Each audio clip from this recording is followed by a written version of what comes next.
UPA গভৰ্ণমেণ্টৰ শেষৰ ফালে শেষৰখন সংবাদমেলত ডক্টৰ মনমোহন সিঙে কৈছিল, হিষ্ট্ৰী উইল বি মোৰ কাইণ্ডাৰ টু মি। এই সংবাদমেলখনেই আছিল ইউপিএ চৰকাৰৰ মনমোহন সিং কাৰ্যকালৰ শেষৰখন চৰকাৰ। আৰু তাৰপিছত এনেকুৱা মুকলি কোনো ধৰণৰ সংবাদমেল আমাৰ দেশৰ প্ৰধানমন্ত্ৰী আজিলৈকে সম্বোধন কৰা নাই। অভিযোগ অনুসৰি বৰ্তমানৰ প্ৰধানমন্ত্ৰীজনে যিখিনি ইণ্টাৰভিউ কোনোবা সাংবাদিকক দিয়ে, সেইখিনি আগতে স্ক্ৰিপ্টেড হয়, আৰু সেইখিনি যিখিনি ৰেকৰ্ড কৰা হয় সেইখিনিও প্ৰধানমন্ত্ৰী কাৰ্যালয়লৈ গৈহে যিখিনি পাব্লিছ কৰিব তাক প্ৰধানমন্ত্ৰী কাৰ্যালয়ে ৰিলিজ কৰে বুলি অভিযোগ উত্থাপন হৈছে। যি নহওক, এই পূৰ্বৰ প্ৰধানমন্ত্ৰী মনমোহন সিঙৰ ইতিমধ্যে মৃত্যু ঘটিছে। আপোনালোকে সকলোৱে তাৰে বিষয় লৈ দুই এটা কথা ক'বলৈ মই আহিছোঁ। নমস্কাৰ, মই ঋতুৰাজ বৰুৱা। আধুনিক ভাৰতৰ অৰ্থনৈতিক বুনিয়াদৰ স্ৰষ্টা ডক্টৰ মনমোহন সিঙৰ যোৱা কেইদিনমান আগতে আমি তেখেতক হেৰুৱাইছোঁ, আৰু এজন দিল জেমছত তেখেতৰ মৃত্যু হ'ল। তেখেতে প্ৰধানমন্ত্ৰী হিচাপে দেশক যিখিনি দিলে, আৰু বিত্তমন্ত্ৰী হিচাপে আজি আমাৰ বিত্তীয় অৱস্থাটো যিখিনি ভাৰতৰ উন্নতি ঘটিছে, এইখিনি দাবীদাৰ ডক্টৰ মনমোহন সিং। প্ৰধানমন্ত্ৰী হিচাপে ভাৰতক তেখেতে কেইখনমান বিশেষ আইন দি থৈ গৈছে। সেইকেইখন হৈছে RTI এক্ট, তথ্য জনাৰ অধিকাৰ আইন, যাৰ ফলত এতিয়া যিখন আইন প্ৰয়োগ কৰি সেই আইনৰ সোৱাদ লৈ বহুত কেইজন ৰাজনৈতিক নেতা, অসমৰ RTI কৰ্মী অখিল গগৈ এতিয়া ৰাজনৈতিক নেতা হ'ল। দিল্লীৰ মুখ্যমন্ত্ৰী আন্না হাজাৰে লগত আন্দোলন কৰিছিলে, যিখন আইন আনিছিলে লোকপাল বিধেয়ক, এই লোকপাল বিধেয়কৰ আধাৰত অৰবিন্দ কেজৰিৱাল দিল্লীৰ মুখ্যমন্ত্ৰী হ'ল। এই লোকপাল আইনো ডক্টৰ মনমোহন সিঙে অনা। ইয়াৰ পিছৰ এখন বিশেষ আইন, শিক্ষাৰ অধিকাৰ আইন, সেইখন ডক্টৰ মনমোহন সিঙে আনিছিলে। এনৰেগা বুলি যিখন আইন কোৱা হয়, MG এনৰেগা, যিখন আইনে গাঁৱলীয়া মানুহক বা নিবনুৱা মানুহক 100 দিনৰ জব গেৰাণ্টি দিয়ে, সেই আইনখনো ডক্টৰ মনমোহন সিঙৰ দিনত। আৰু এখন ভাৰতক শক্তিশালী কৰা এখন বিশেষ চুক্তি আমেৰিকাৰ লগত, India United State civil nuclear agreement 2008, এইখনো ডক্টৰ মনমোহন সিঙৰ দিনতে হৈছিল। এই চুক্তিখন হোৱাৰ আগতে কথাটো হৈছে, এই চুক্তিখন হোৱাৰ আগতে ভাৰত পাৰমাণৱিক শক্তিসম্পন্ন দেশ আছিল, কিন্তু অসামৰিক ক্ষেত্ৰত মানে বিদ্যুৎ উৎপাদনৰ ক্ষেত্ৰত ভাৰতে নিউক্লিয়াৰ এনাৰ্জি প্ৰয়োগ কৰাৰ ক্ষেত্ৰত যথেষ্ট আন্তঃৰাষ্ট্ৰীয় বাধা আছিলে। আৰু এই বাধাখিনি আমেৰিকা পিনৰ পৰা বিশেষকে আছিলে। আৰু কিন্তু মনমোহন সিঙৰ কাৰ্যকালতে 2008 চনত, 2005 চনৰ পৰা এইখিনি আলোচনা বিলোচনা হৈ 2008 চনত এইখন চুক্তি কাৰ্যকৰী কৰা হৈছে। আৰু তাৰ পিছৰ পৰা ভাৰত আৰু আমেৰিকাৰ মাজৰ যিটো দ্বিপাক্ষিক সম্পৰ্ক, সেইটো যথেষ্ট উন্নত ঘটিছে, আৰু বৰ্তমান এটা নতুন শিখৰলৈ উপনীত হৈছে বুলি ক'ব পাৰি। এয়া হৈছে প্ৰধানমন্ত্ৰী হিচাপে ডক্টৰ মনমোহন সিঙৰ উল্লেখযোগ্য অৱদানখিনি। এতিয়া বিত্তমন্ত্ৰী হিচাপে ডক্টৰ মনমোহন সিঙে 1991 চনত বিত্তমন্ত্ৰী হৈ সেই সময়ত যিখিনি ভাৰতৰ অৱস্থা অতি শোচনীয় হৈ আছিল, মাত্ৰ $1 বিলিয়ন আমাৰ দেশৰ হাতত বৈদেশিক মুদ্ৰা ভাণ্ডাৰ আছিল। $1 বিলিয়ন সেইটো সময়ত ভাৰতে মাত্ৰ 10-15 দিন মানহে চলিব পৰা এটা বৈদেশিক মুদ্ৰা ভাণ্ডাৰ আছিলে।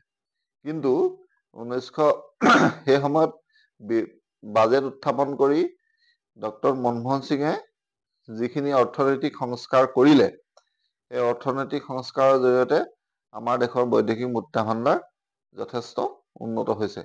আৰু 1991 চনৰ যিটো সময়ত ডক্টৰ মনমোহন সিং বিত্তমন্ত্ৰী হিচাপে কাৰ্যভাৰ লৈছিলে, সেই সময়ৰ পৰা 2019 চনলৈকে অসমৰ তেখেত সাংসদ হৈ আছিল। তাৰ পিছৰ সময়ছোৱা 2024 চনৰ এপ্ৰিললৈকে ডক্টৰ মনমোহন সিং ৰাজ্যসভাৰ সাংসদ আছিল। কিন্তু এই পিছৰ 5-6 বছৰ কাৰ্যকালটো তেখেতে ৰাজস্থানৰ পৰা 1991 চনৰ যেতিয়া প্ৰধানমন্ত্ৰী সিং তেতিয়া বিত্তমন্ত্ৰী আছিলে, পি.ভি. নৰসিম্হা ছাৰে তেখেতক বিউৰোক্ৰেটছৰ পৰা বিত্তমন্ত্ৰী বনালে। তাৰপিছতে ডক্টৰ সিং যথেষ্ট সমালোচনাৰ সন্মুখীন হৈছিলে আৰু কোৱা হয় যে তেখেতে কেইবাবাৰো প্ৰধানমন্ত্ৰী পি.ভি. নৰসিম্হা ৰাওক তেখেতৰ ৰেজিগনেশ্যন দিবলৈ লৈছিলে, কিন্তু প্ৰধানমন্ত্ৰী নৰসিম্হা ৰাৱে তেখেতক বুজালে যে নহয়, আপুনি থাকক, এই ৰাজনীতিত এইবিলাক থাকেই। আৰু এই দুইজনকে আমি ডক্টৰ মনমোহন সিং আৰু পি.ভি. নৰসিম্হা ৰাও দুইজনে বৰ্তমান আমাৰ যিখিনি অৰ্থনৈতিক দিশত সবল হৈছে দেশখন, এইখিনি কাৰণে আমি দুইজনকে ক্ৰেডিট দিব লাগিব। কিন্তু আজি আমি কথা পাতিছো ডক্টৰ মনমোহন সিঙৰ কথা।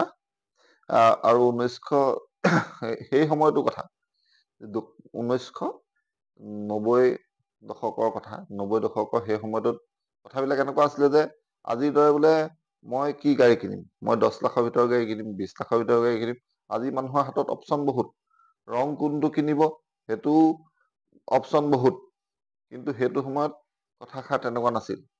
গাড়ীও চিলেক্টিভ কেইখনমানেই আছিলে, আপুনি সেইখন গাড়ীয়ে কিনিব লাগিব, ৰং নিজৰ পচন্দৰ মতে নহ'ব। আৰু তাৰপিছতে আকৌ ধৰি লওক যেনিবা জোতা, আজিৰ দৰে জোতা আপোনাৰ এভেইলেবল মাৰ্কেটত নাই, তেনেকুৱা নহয়। আপুনি চিলেক্টিভ কিছুমান প্ৰডাক্টহে আছিল, আৰু যিবিলাক প্ৰডাক্ট সেই প্ৰডাক্টখিনিয়ে কিনিব লাগিব। আৰু দামো তুলনামূলকভাৱে বোলে এযোৰ জোতা সেই ব্ৰেণ্ডটো বৰ্তমান আমেৰিকাত দাম ধৰি লওক 2000 টকা। আমাৰ মানুহে আমাৰ ভাৰততো সেইটো নিয়েৰলি একে দামতে বৰ্তমান পাই থকা এটা পৰিৱেশ হৈছে। কিন্তু সেই সময়টোত যদি বিদেশত এযোৰ জোতা ভাৰততকৈ উন্নত জোতা হলেও সেইযোৰ দাম যদি 500 টকা হয়, আৰু আমাৰ ইয়াত যদি 1000 টকা হয়, আমাৰ ইয়াত যোৰে কিনিব লাগিব। কাৰণ সেই সময়টোত কিছুমান নিৰ্দিষ্ট কোম্পানীকহে নিৰ্দিষ্ট বস্তুবিলাক বনাবলৈ দিয়া হৈছিলে, আৰু কিমান পৰিমাণৰ বনাব সেইটোও লাইচেন্সত উল্লেখ কৰা আছিলে। সেই কথাখিনি শিথিলতা আনি ডক্টৰ মনমোহন সিঙে যিখন বাজেট উত্থাপন কৰিছিলে, সেই বাজেটত তেখেতে কৈছিলে যে মই জানো যে এই কামটো একেবাৰে সহজ নহয়, কিন্তু এনে কৰিব পাৰিলে দেশৰ অৰ্থনীতি দ্ৰুত বিকাশ হ'ব আৰু ভাৰত এখন বিকাশশীল ৰাষ্ট্ৰ হৈ পৰা কোনেও ৰক্ষা কৰিব নোৱাৰে। আৰু এই বাজেট হোৱাৰ পিছত মাত্ৰ $1 বিলিয়ন বিদেশী মুদ্ৰা ভাণ্ডাৰৰ 2 বছৰৰ পিছত ভাৰতৰ বিদেশী মুদ্ৰা ভাণ্ডাৰ $10 বিলিয়ন বৃদ্ধি পাইছিলে। আৰু বৰ্তমান ভাৰতৰ বৈদেশিক মুদ্ৰা ভাণ্ডাৰ 644 মানে $444 বিলিয়ন হৈ আছে। ইয়াৰ উপৰি আমি যদি ডক্টৰ মনমোহন সিঙৰ ব্যক্তিগত জীৱনলৈ চাওঁ, তেখেত বৰ্তমান পাকিস্তানৰ পঞ্জাৱ প্ৰদেশৰ জন্ম হৈছিলে 1932 চনৰ 26 ছেপ্টেম্বৰত। তেখেত 2004 চনৰ পৰা 2014 চনলৈকে দেশৰ প্ৰধানমন্ত্ৰী হয়। দেশৰ বিত্তমন্ত্ৰী হিচাপে 1991 চনৰ পৰা 1996 চনলৈকে তেখেত থাকে। ৰাজ্যসভাৰ সাংসদ 1991 চনৰ পৰা 2024 চনলৈকে থাকে। ইয়াৰে 1991 চনৰ পৰা 2019 চনলৈকে অসমৰ সাংসদ হৈ থাকে। আৰু তেখেতে 15 নম্বৰ ৰিজাৰ্ভ বেংকৰ গভৰ্ণৰ হয় আমাৰ দেশৰ। আৰু তাৰ উপৰি তেখেতে ইউনিভাৰ্চিটি গ্ৰাণ্ট কমিশ্যনৰো অধ্যক্ষ হৈছিল। 2010 চনত ভাৰতত কমনৱেলথ গেম হয় ডক্টৰ সিঙৰ ৰাজত্ব কালতে, আৰু সেই কমনৱেলথ গেমছত যথেষ্ট দুৰ্নীতি হোৱাৰ অভিযোগ উঠে, আৰু মূল অভিযুক্ত সুৰেশ কালমালিক ডক্টৰ সিঙে জেলত ভৰাই। ইয়াৰ পিছতে ইউপিএ গভৰ্ণমেণ্টৰ শেষৰ ফালে এটা মূল ঘটনা বা চৰকাৰ অস্থিৰ হোৱাৰ কথা 2G স্পেক্ট্ৰাম কেলেংকাৰী। 2G স্পেক্ট্ৰাম কেলেংকাৰী নামত এটা মিডিয়া প্ৰচাৰিত এটা ডাঙৰ কেলেংকাৰী হোৱা বুলি অভিযোগ উঠে। আৰু এই গোচৰটো ডি ৰাজা, সেই সময়ৰ কেবিনেট মন্ত্ৰী কমিউনিকেশ্যন, আৰু আৰু কৰুণানিধি কন্যা কানিমোঝিক ডক্টৰ সিঙে জেললৈ নিক্ষেপ কৰে। এইটো ডক্টৰ সিঙৰ ডাঙৰ সফলতা বুলি ক'ব লাগিব, বা তেখেত কিমান শক্তিশালী আছিলে সেইটো প্ৰমাণ কৰে। বৰ্তমান আমি তেনেকুৱা কথা কল্পনা কৰিব পাৰো নে যে কোনোবা শাসকীয় দলৰ মন্ত্ৰী, বিধায়ক, নেতা দুৰ্নীতিৰ গোচৰত অভিযুক্ত হৈছে আৰু তেখেতক জেললৈ প্ৰেৰণ কৰিছে? একো নহয়। আজিকালি এই দুটা যিটো কেলেংকাৰী অভিযোগ উত্থাপন হ'ল, এই দুটা বৰ্তমানলৈকে কোনো ধৰণৰ প্ৰমাণ নহ'ল, আৰু এই দুটা এটা প্ৰপেগেণ্ডা বুলিয়েই ভাবিব লাগিব। ইউ পি এ চৰকাৰ শেষৰ পিনে 2012 চনত যিখন লোকপালক লৈ পেলাই আন্না হাজাৰে যি এটা বৃহৎ আন্দোলন কৰিলে, সেই আন্দোলনৰ ফলত ডক্টৰ সিঙৰ কাৰ্যকালৰ অন্ত পৰেগৈ বুলি ক'ব লাগিব 2014 চনত।